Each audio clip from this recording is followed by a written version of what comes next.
नमस्कार दोस्तों, आपका स्वागत है कृष्णा स्पॉट चैनल में। श्री कृष्णा कहते हैं, चिंता करना कैसे बंद करें, चिंता और तनाव से मुक्त बने। चिंता क्यों? क्या आपको चिंता करने में मजा आता है? नहीं, मैं चिंता करना बंद करना चाहता हूं। तो फिर चिंता को रोकने के लिए इन युक्तियों का प्रयास करें। विश्लेषण करें कि क्या आपकी चिंताएं स्वयं आमंत्रित हैं या एक वास्तविकता है। उदाहरण के लिए, जब आप इस बारे में चिंता करते हैं कि लोग क्या सोचेंगे और आप उनकी अपेक्षाओं के अनुकूल होने की कोशिश करेंगे, तो यह एक स्वामंत्रित चिंता है। समस्या के बारे में विचारों में न उलझें, इसके बजाय समाधान खोजने पर ध्यान केंद्रित करें।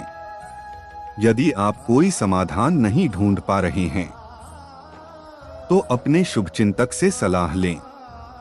काम पर ध्यान केंद्रित करें, अन्यथा यह न केवल आपके वर्तमान बल्कि आपके भविष्य को भी बर्बाद कर देगा।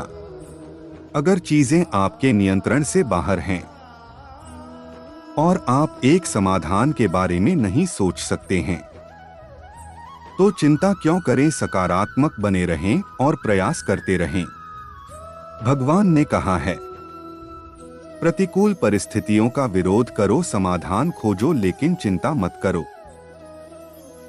चिंता एक आग है। व्यक्ति चिंता से ग्रस्त हो जाता है कि कुछ बुरा हो सकता है। परम पूज्य दादाश्री कहते हैं, सावधानी तो जागृति है और चिंता यानी जी जलाते रहना।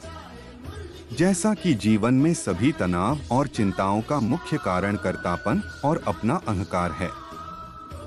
चिंता मुक्त होने का अंतिम समाधान यह समझना होगा कि वास्तविक इस दुनिया में कर्ता कौन है। इस ज्ञान को प्राप्त करने के लिए पहला कदम आत्मज्ञान को प्राप्त करना और कर्तापन के पीछे विज्ञान की खोज करें। जाने की चिंता को कैसे रोकें और खुद को चिंताओं की जंजीरों से मुक्त करने के लिए। चिंता क्या है? चिंता करने का मतलब, कारण क्या है? वास्तव में चिंता करने का क्या मतलब है? चिंता क्या है? आइए कुछ विचारों को ध्यान में रखते हुए उसी का पता लगाते हैं। हम अपने रोज के जीवन में अनेक परिस्थितियों का सामना करते हैं और अपने बारे में सोचते हैं, जैसे मेरे पास अपने परिवार का निर्वाह करने के लिए पर्याप्त नहीं है,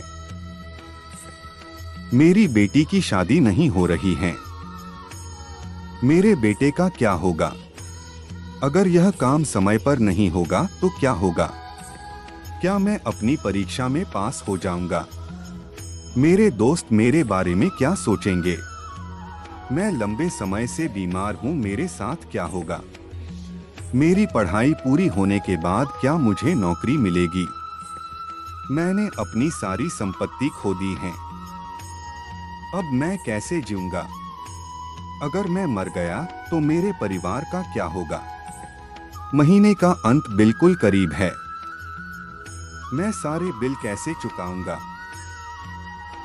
उपरोक्त परिस्थितियों के आने पर हम क्या करते हैं? हम व्यथित हो जाते हैं और परिस्थितियों को संभालने में असमर्थ हो जाते हैं। जब कोई विचार एक निश्चित स्तर से आगे बढ़ जाता है, तो उसे चिंता कहते हैं। यह चिंता का सही अर्थ है।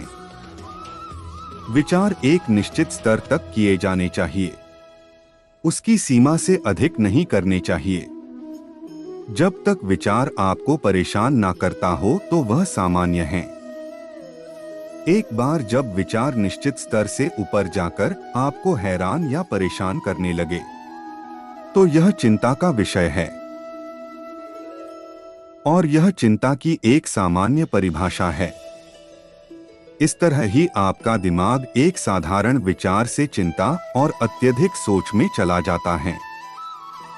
जब हम किसी भी परिस्थिति का सामना करते हैं, तब हमारा मन शुरू में उसके फायदे और नुकसान के बारे में सोचता है। कुछ समय बाद विचार मन बदल जाता है और दुख उत्पन्न होता है। जब यह बदला हुआ सोच या विचार लगातार जारी रहता है तो घुटन होने लगती है।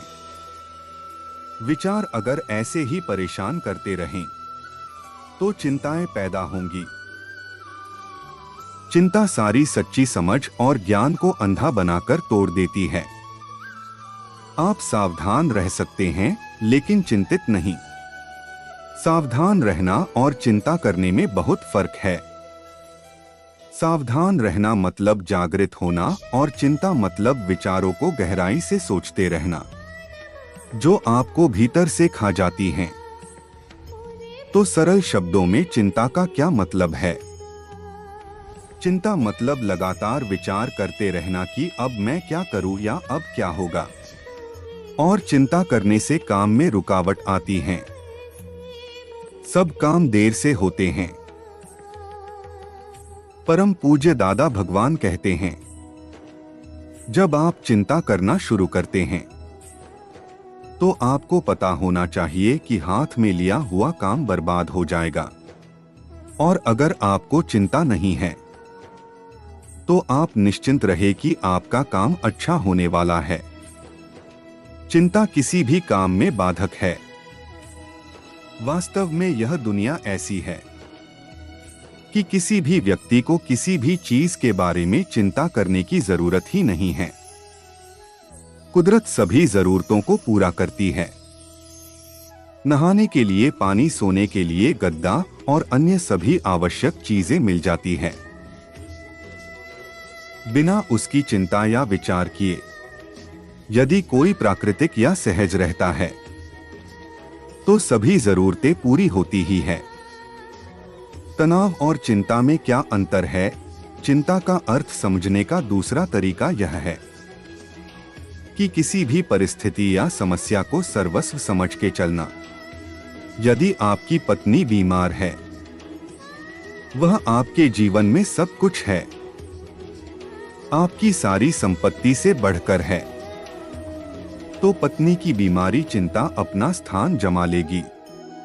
लेकिन अगर यदि दूसरी ओर पैसा उसके लिए सब कुछ होता और उसकी पत्नी बीमार होती तो वह तनाव का अनुभव करता, उसे चिंता नहीं होती।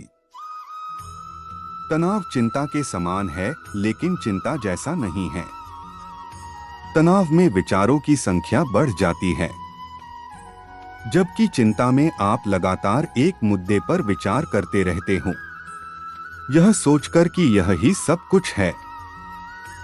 उदाहरण के लिए, अगर यह नौकरी नहीं रही तो क्या होगा? मेरी पत्नी बीमार है, उसका क्या होगा? बच्चे स्कूल नहीं जा रहे, उनका क्या होगा?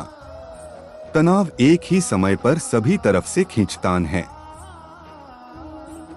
श्री कृष्णा के विचार सुनने के लिए हमारे चैनल को सब्सक्राइब करें और लाइक करें।